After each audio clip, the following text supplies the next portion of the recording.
তোমারই তো খুঁজ দিছি। আসেন দিন ভাই, আমরা দুইজন মিলে ডবল হই, যে ওর ঠাপাই। না, ওর ঠাপানো তো এখন দায়িত্ব কর্তব্য হয়ে গেছে, কিন্তু আপনার সাথে মিলে তো আমরা দুজন মিলে ডবল হচ্ছি না। আপনার এটা আর অর্ধেক কম পড়ে যাচ্ছে।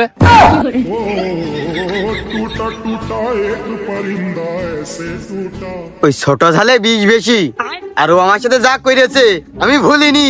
কি হইলে ভাই কন দিনই, মানে আপনার কথা শুনে যেন আমি আর একটু ওর উপরে বেশি রাগ করতে পারি, মানে দুইবারই আমার বেশি মারা আসে। ও ভাই, ওর মাঝে মেয়ের সাথে আমার প্রেম ছিল, ও কইলো যে চাকরি বাকরি করো, তোমার সাথে বিয়ে দিবানে। তারপর শালা আগেরে চাকরি হয় না তা কবে না, উদ্যোক্তা হও, উদ্যোক্তা হও।